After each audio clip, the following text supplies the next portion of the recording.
Alright, it's a controversial issue, and I know a lot of my people, and people in general, because I keep my shit public and I have like maybe 600 followers or whatever, which isn't very many. But controversial issues that I don't really post to talk about. I'm watching CNN Town Hall right now, and the title of tonight's show is American Addicted, the Fentanyl Crisis. I'm a former addict myself, and before anyone says anything, you know, I'm tired of fucking addressing it, I had skin cancer, okay?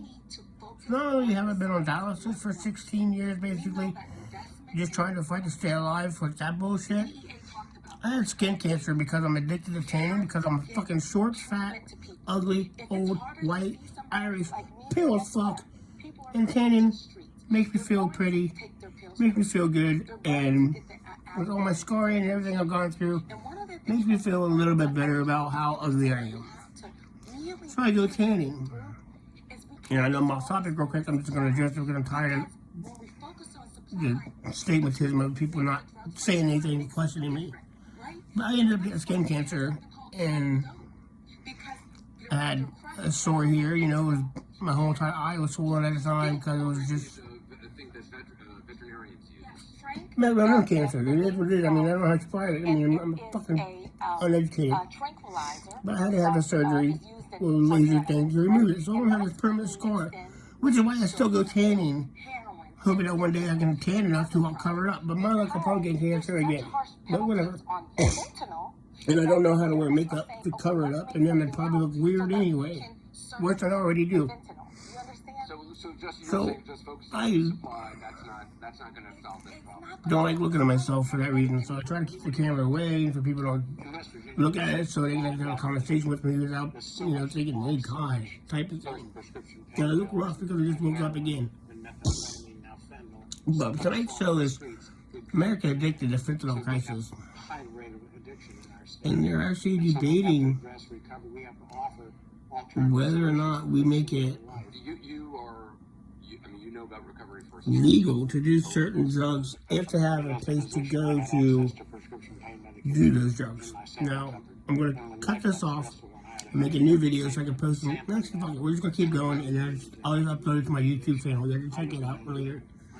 But they want to make it legal to where you can do your fentanyl, where you can do meth, where you can do your drug, as long as you have a specific place to go do it. Are you fucking kidding me? And before anyone jumps, this is my opinion, and like I said, I'm a former addict. I've never been a crackhead. I've never smoked crack. I've never shot up anything. I hate needles. That's a tattoo gun because I get poked. I got poked 13 times in the last 3 days. But I hear what you're saying when I don't like needles. So I don't shoot up anything. I've never done fentanyl. I mean, I think it might. I mean, I know what it is, but I mean, I know I've had high doses of high-level pain medicine from surgeries and stuff. Maybe I took it. I don't know. But I mean, I've never been addicted to that. And I know that it's killing people and a lot of people. And the fact that they're talking about, I don't know if, well, I mean, I just turned it on and watched some, but one of the questions this lady asked was her son had passed away from a fentanyl overdose. And I guess Narcan or whatever can save him, or I honestly don't know. I mean, that's why I want to ask and have this conversation so people else can inform me. But they want to have a specific place where they can go and do this. But isn't that opening up Pandora's box? Where you can just go get it and then go to fucking 1342 Bates Street, government funded housing, and say, hey, I'm just gonna go do my fentanyl real quick. How would that work? I mean, and wouldn't that open up to where other people would just be like, well, if I can do this drug here, and then if if I did too much to have all this Narcan or whatever with me, and I can just do my dope there and get all fucked up and not have a care in the world. But how is that logical? How is that going to save lives? Because we're allowing people to do it at certain places to where they can be looked at afterwards or whatever. I really don't know what's happening. I just heard that question, and the lady's like, well, I wish we could have did something to save my brother. Like, I don't know, make him not be addicted somehow. I don't know, ma'am, but is that really the answer? Is it? Is that really the answer? I don't know. I don't know what's going on, but I mean, y'all need to watch this. Thank you so much for What's he talking about? What's that white lady? I would like to know, what are we as a nation doing to address the problem with mental health care and rehabilitation not being accessible to all people who need it? Yeah, again, thank you for being here. I'm addiction psychiatrist, right? Mental health struggles. One of the things that And there also, I have mental health problems. I have post-traumatic stress. I have bipolar disease. I have dissociative identity disorder. I have anxiety. I have childhood-based trauma, and then adult-based trauma due to my own, not just addiction, but mental health issues with overcoming what I've gone through with dialysis and the cancer and surgeries and hospitals and abandonment.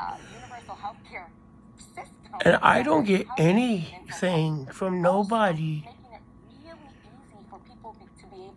I say it over and over again. When I say I'm alone, I mean... via telehealth.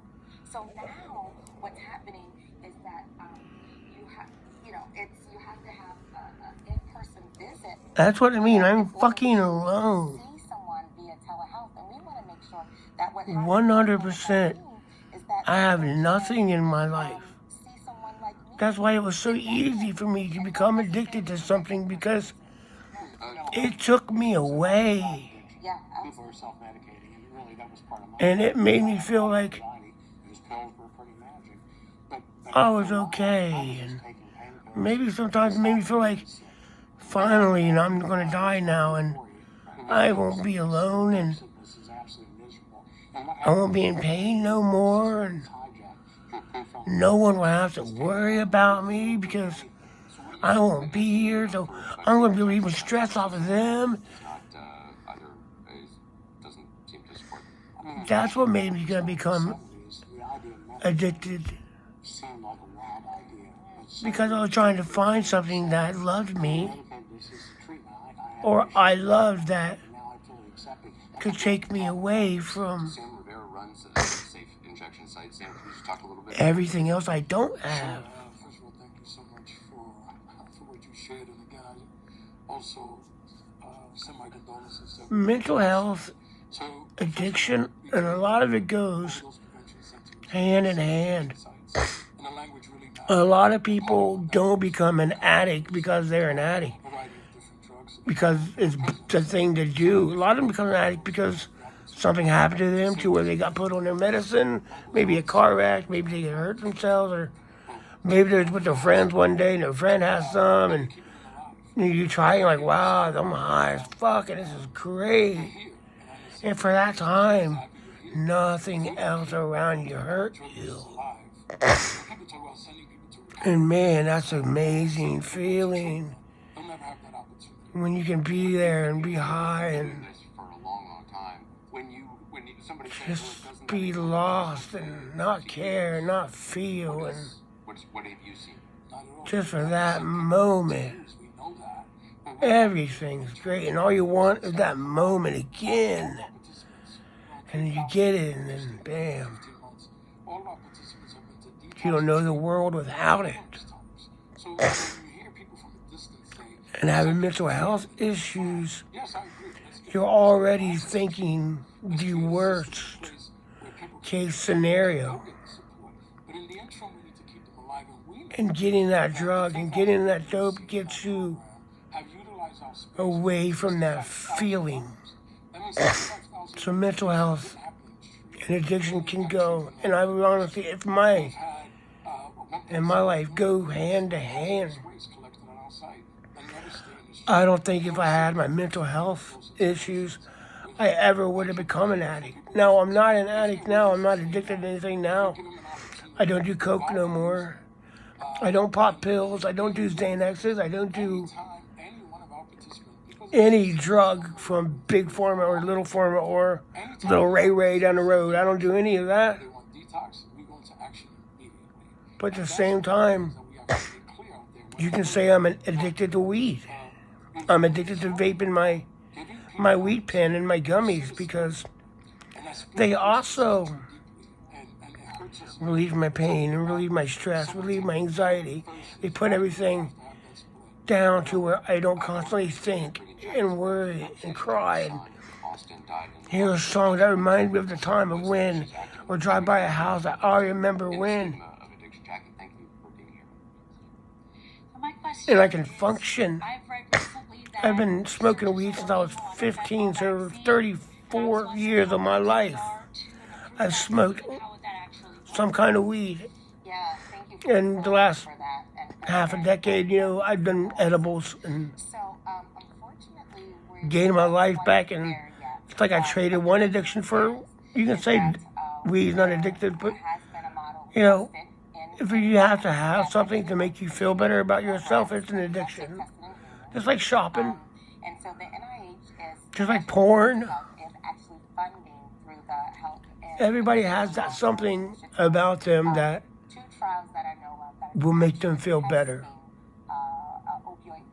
Or they want to do or need to do to make them feel better. A can of Coke instead of coffee. My addiction. But you really gotta watch this. America Addicted, the fentanyl crisis. And it's not just about fentanyl. They're talking about mental health. They're talking about, heroin. They're talking about cocaine. They're talking about meth. They're talking about addiction. But the main topic was the fentanyl crisis and how many people have died because it's the new escalating drug other than that crocodile shit. That's making people turn into zombies and eating their flesh. Like, what?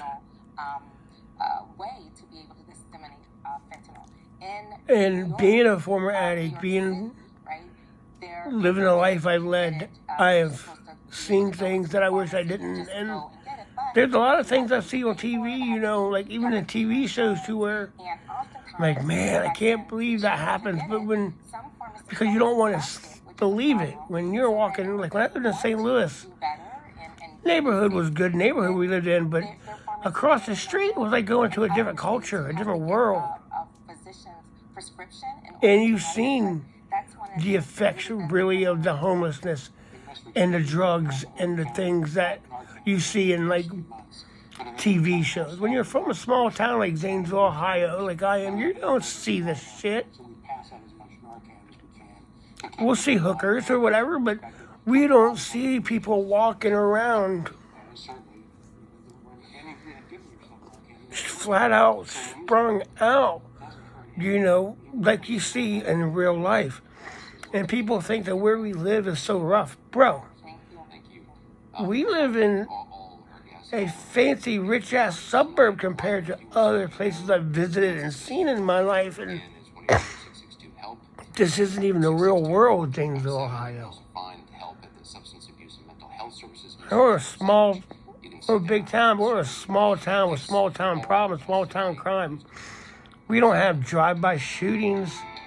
We don't have, multiple rapes and murders and shit that people think of when they think of horrible towns. But yeah, we are a town full of drugs.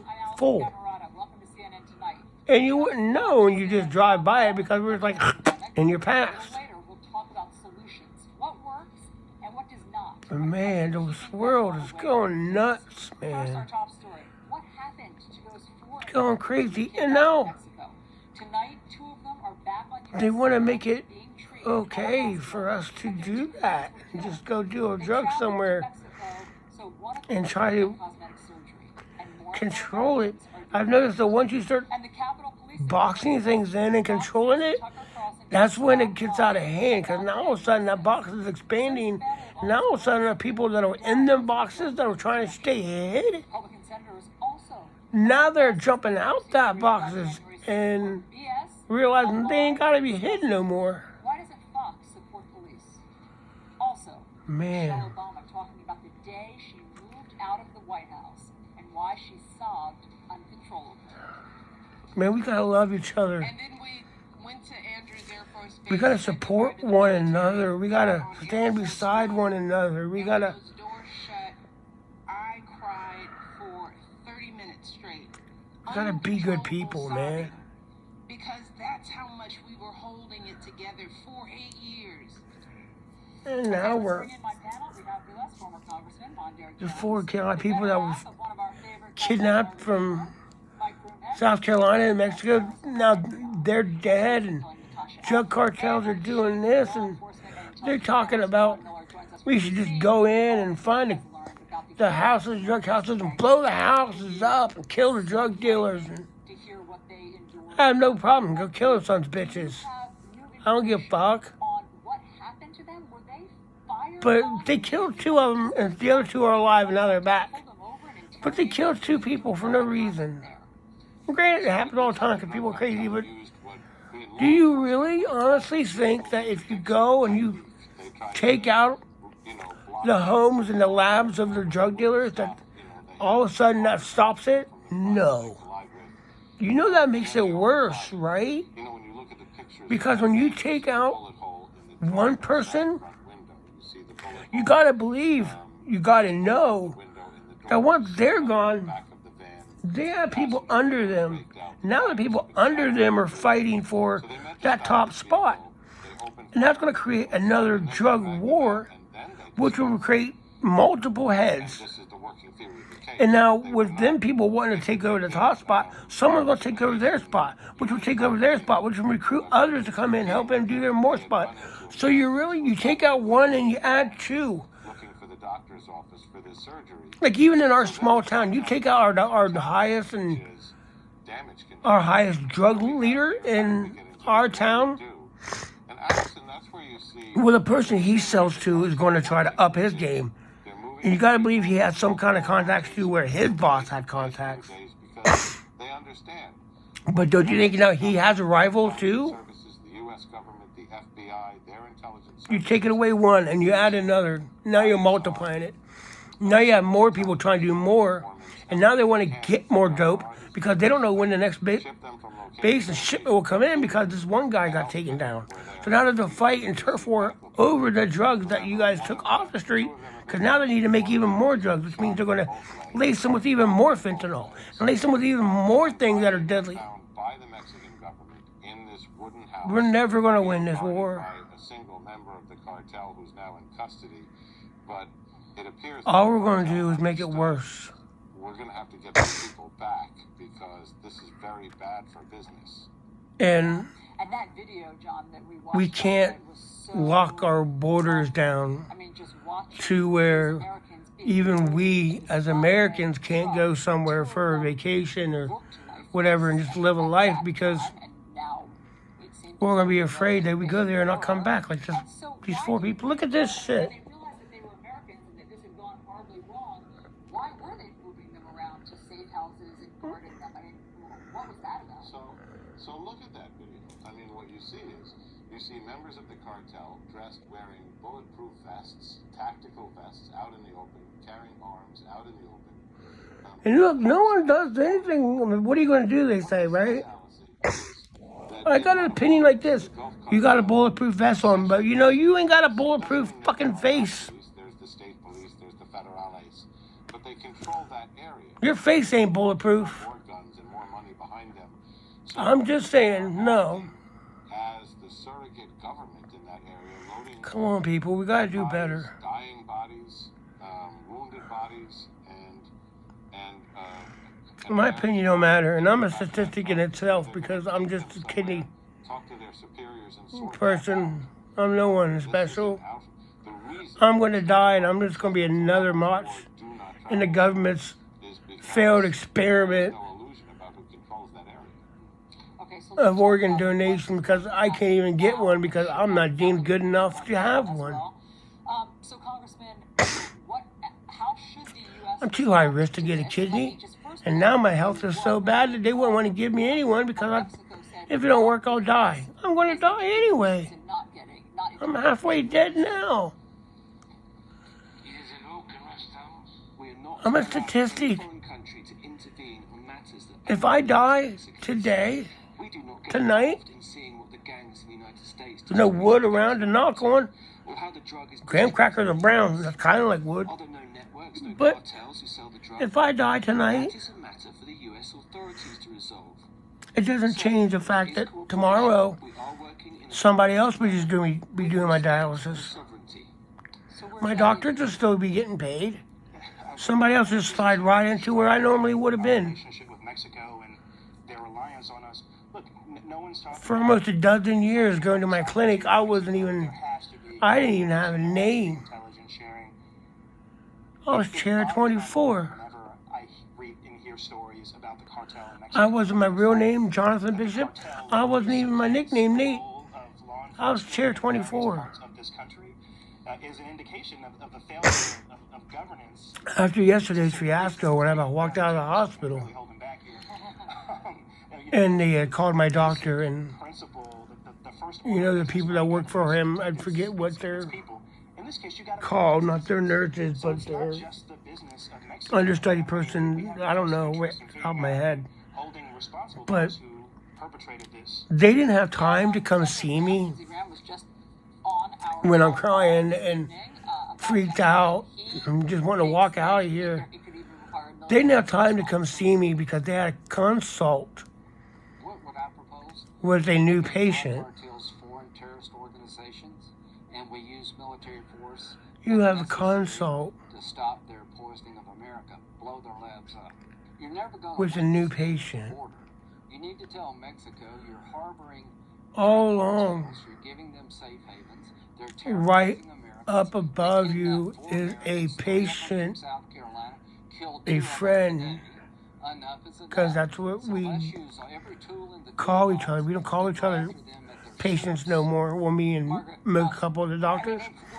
I'm Nate Bishop. I'm a person. But they didn't have time for me in my time of need and sorrow and sadness and depression and facing another surgery. They didn't have time for me because they had a consult with a new patient.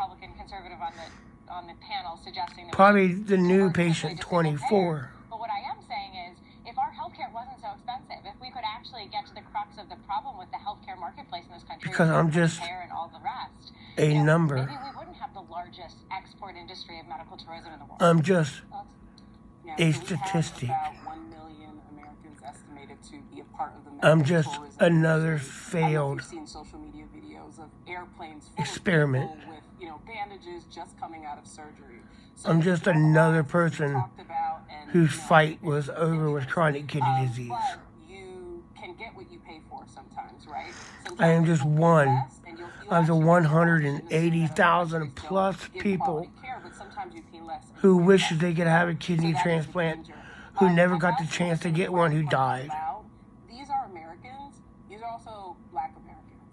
And when I hear that they were targeted in some way or assumed to be, but you're downstairs that's racial profiling. That's the reality that consulting Black tourists have faced the next to me as well in terms of being profiled. So I think about what the to US expect. government has to also respond with that in mind, because many Black Americans are looking to say, are you going to take this seriously? Are you going have to them come talk to me as if we are Americans that matter?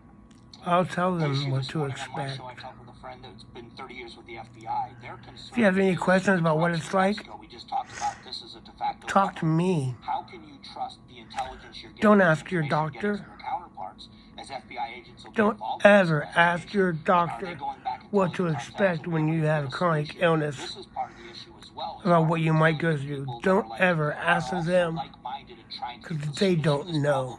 Get the people that did this, and so they're concerned about the information they're getting. and they should be. Ask the people that are going through Thank it. you very much, John. Thank you for all your reporting. Really appreciate it. Obviously, we are going I'll never tell anybody not to do dialysis Fox Channel. because I do believe to an extent it's prolonged my misery, Republicans who know exactly what happened that day say he's lying. One of them is prolonged my life. Regardless of what I went through, the pain, everything, I wouldn't be here without it. when you love the And I'm sure my kids thank them for that. The Subaru Solterra electric. But I'm not going to lie to that person and tell them all electric. everything they can and sell it. And make it sound like it's the greatest thing in the world and you get one more chance to live. Yeah, no. Although built to help you protect the environment. There's going to be days to where you want to give up. It's what makes Subaru Subaru. There's going to be days This is Flex Super Glue. Just one where the pain is so unreal and can easily lift over 3 tons. Get the new Flex Super Glue. that you don't want it no more.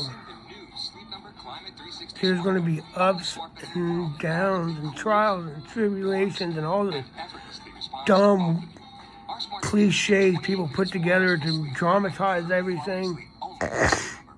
You're going to fucking hate it. Being challenged by daily stress. You're going to hate getting poked every fucking day with needles and watching the machine pump your blood, keeping you alive. You're going to fucking hate every single second. Now enhanced with vitamin D.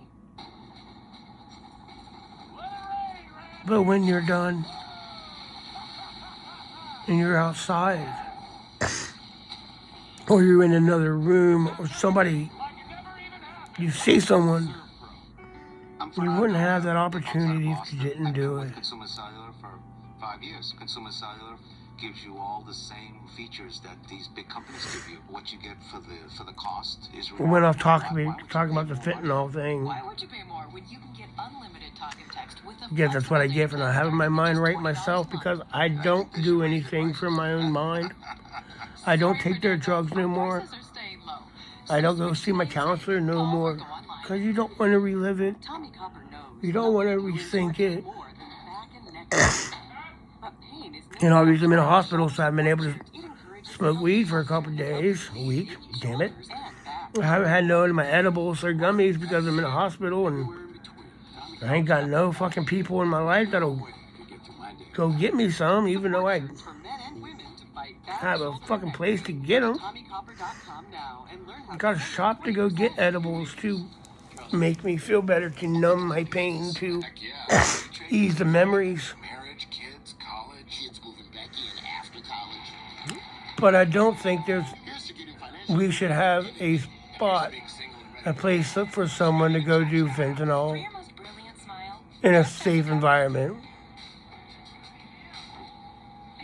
I don't believe making it okay to let people know that it's okay. Crest 3D White, 100% more stain removal. Crest, the #1 toothpaste brand in the Unfortunately, I wish addiction wasn't real, but it is. There's a lot of things I wished for that I'll never see or never get, and that's life. When you're a V-neck, look But making it okay that's when you know. It's half is washed. not. Downy has 7 benefits that condition and smooth I feel out sorry for anyone who's lost a loved one due to Feel the difference. drugs.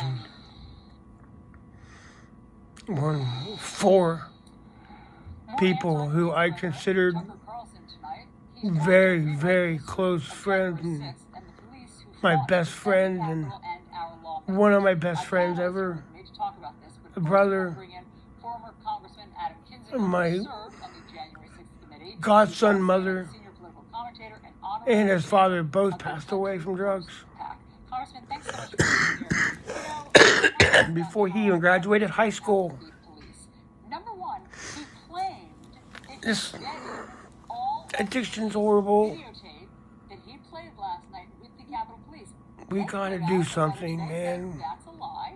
They say last night an opinion program. aired The longer I filled stay with alive and the more I see things in the about world, January 6th attack. The opinion program never reached out. the more I wish my life was different. Accurate context. I mean, this seems like More that I wish I cared growing up about things because what is Tucker Carlson doing? I'll never be able to make a difference when it comes to the things I like that goes on in my head that I'm not going to address here. That's another fucking 5-hour conversation, which I will have with anyone every day. I like having open questions. But the thing is, no one knows or cares enough to fucking even pay attention to anything I say when I bring up, let's have a talk. I want to know. I want to have a legit talk.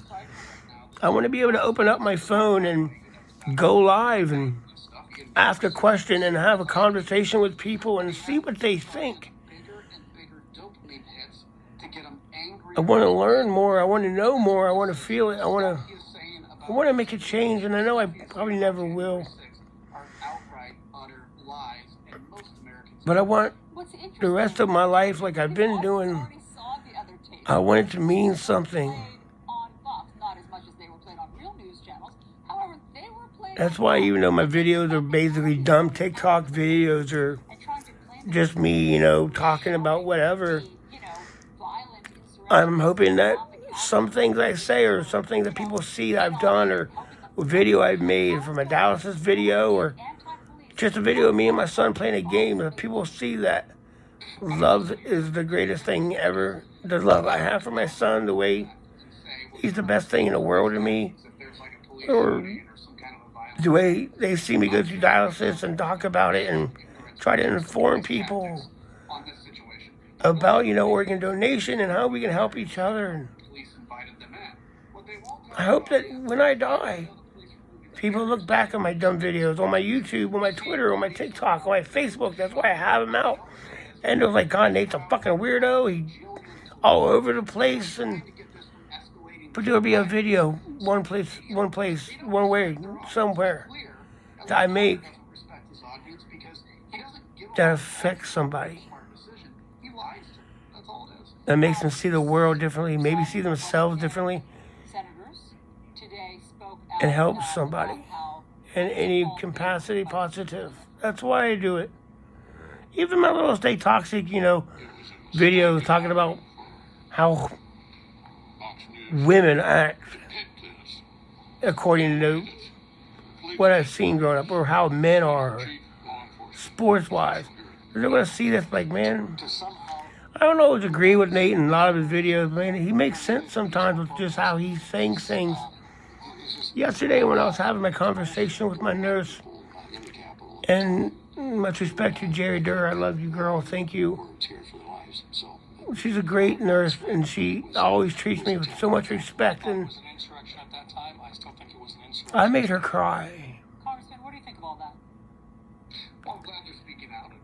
And that hurt my feelings, because she means a lot to me, because she isn't just my nurse when I'm here. I consider her a friend, because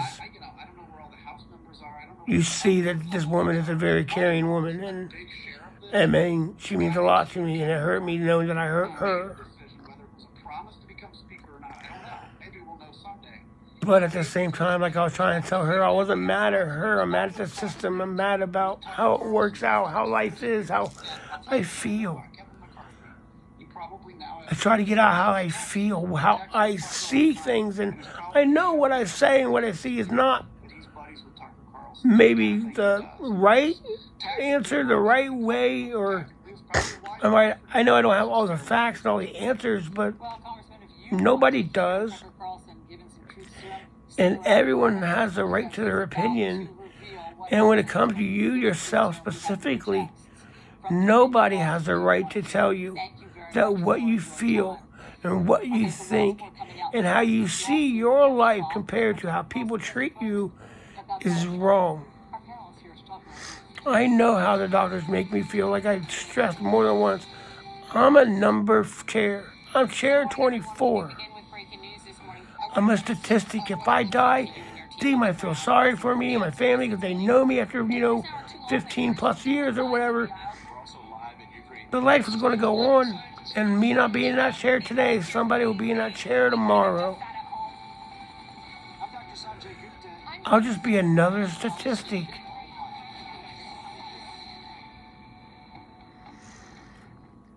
I'm at my 35-minute mark, and this is probably my second longest video, and in all honesty, I'm going to post this on my YouTube, and The only views it'll ever have will be me.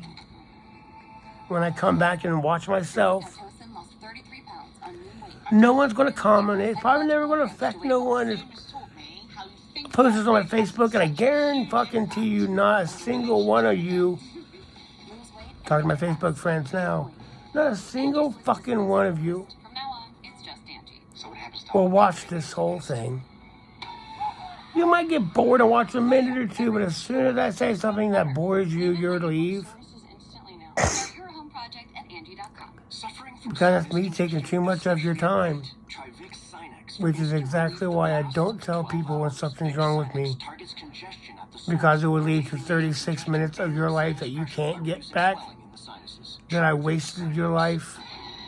And once again, I become that burden I strive not to be. I love you guys. I love all of you. I wish nothing but the best for everybody. GetRefunds.com can see if it may qualify for a payroll tax refund of up to $26,000 per employee. Even if my next video isn't going to be so pretty or so traumatic. And if your business doesn't get paid, we don't get paid. GetRefunds.com. I'm going to touch on a topic that most people aren't comfortable with again. But it's only available for a limited time. Go to And because it hits home as well. Powered by Innovation Refunds. So if you look forward to that, hit that subscribe button. And if you want to come with me on the journey for the rest of my life,